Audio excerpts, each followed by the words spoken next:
আমরা এখনই হঠাৎ করে বেরোচ্ছি কারণ কারণ মেয়ে বলেই দিল, কারণ হচ্ছে এখন রাত বাজে 8:30, তো দোকানপাট তো তাড়াতাড়ি বন্ধ হয়ে যায়, কিন্তু ওই ছেলে কান্নাকাটি করছে, পড়তে বসছে না। কাল বাদে পরশু এখানে হোলি, কালকে দহন টহন আছে, তো বললো মা চলো তাড়াতাড়ি করে বাজারে বেরোবো, তো রেডি হয়ে নিয়েছি, তো আমরা বেরোচ্ছি।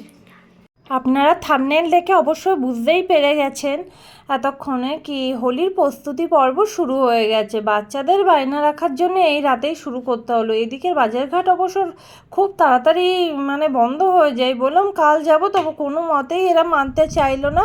তো যাই হোক, এখনই যেতে হচ্ছে, কি আর করব বলুন, বাচ্চারা বায়না করলে সেটা মাঝে সাঝে পূরণ করতেই হয়। তো চলুন আমার সাথে থাকুন। বাবু ফোন দে। আমাদের ফ্লোরে ফাইনালি লিফট চলে এসেছে, আর মেয়ে দেখুন কি খুশি।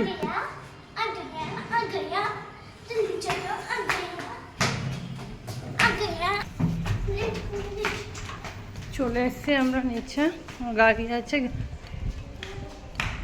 গাড়ি রেডি আছে, তো যাব গাড়িতে করে। আরে ও ভয় দেখাচ্ছে আমার মেয়ের হাতে, যা যা তাড়াতাড়ি হোক।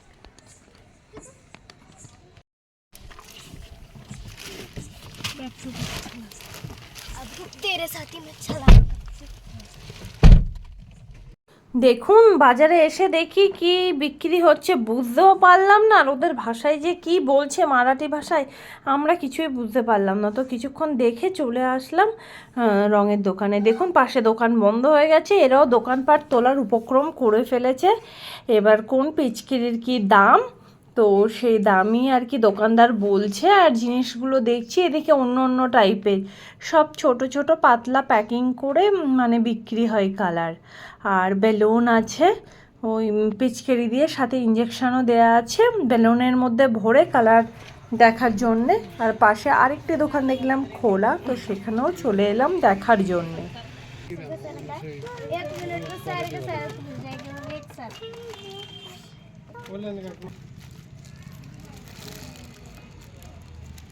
হাত দিস না বেশি, হাতে রং লেগে যাবে।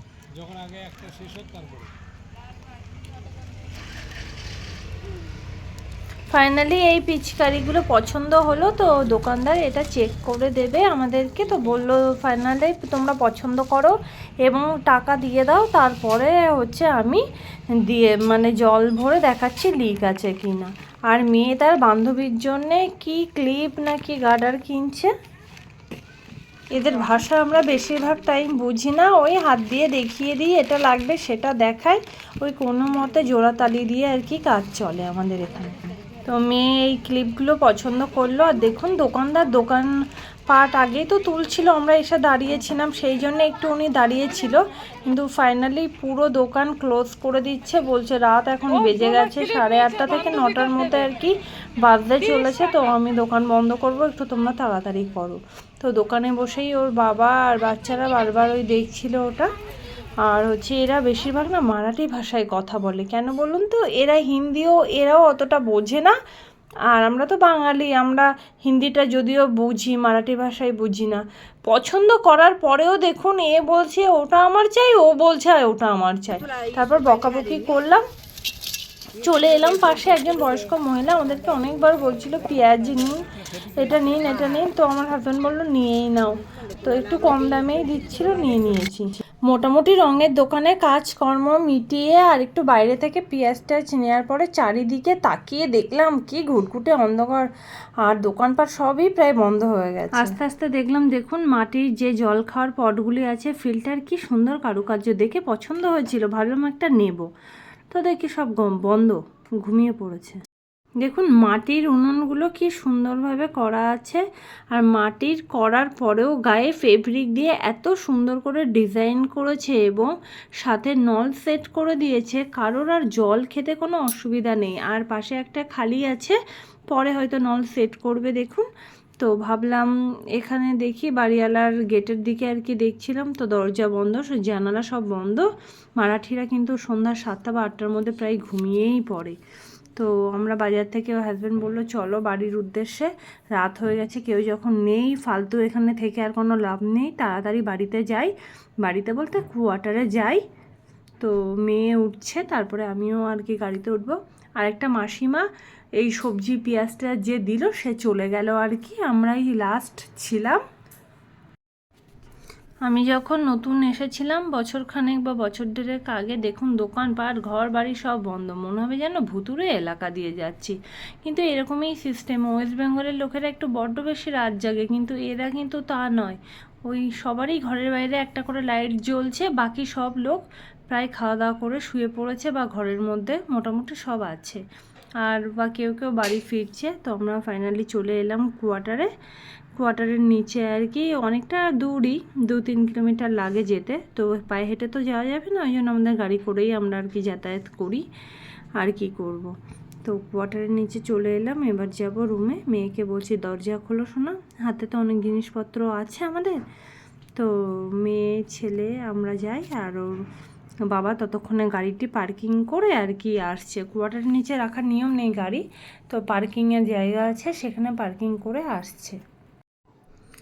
আর এই যা রং আর মোটামুটি একটু সবজি টবজি নিলাম। তো দুটো বাচ্চারা আর আমরা মিলে সব জিনিসপত্রগুলো উপরে নিয়ে যাই, ততক্ষণে ভাবছি তালা চাবি খুলে ঘরে আর কি আমরা গিয়ে ততক্ষণে আর কি জামা কাপড় ছাড়ি আর জিনিসপত্রগুলো সব গুছিয়ে রাখি।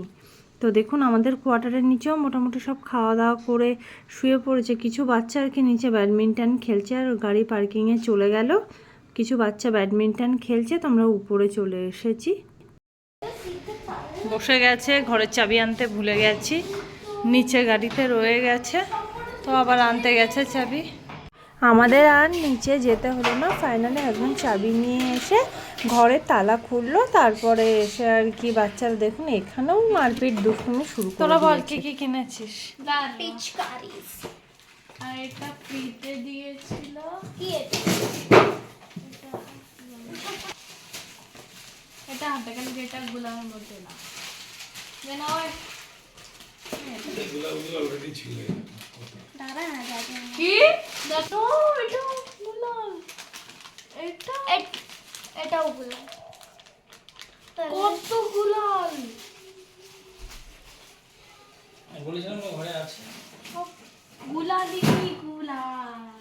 ও না তো বাজার থেকে ফাইনালি বাচ্চাদের সব হোলির রং টংগুলো কিনে আনলাম। আজকের ব্লগটি আমি এখানেই শেষ করছি, আপনাদের সাথে দেখা হচ্ছে আমার আগামী ব্লগে। ততক্ষণ পর্যন্ত আপনারা সাবধানে থাকবেন, সুস্থ থাকবেন। Good night.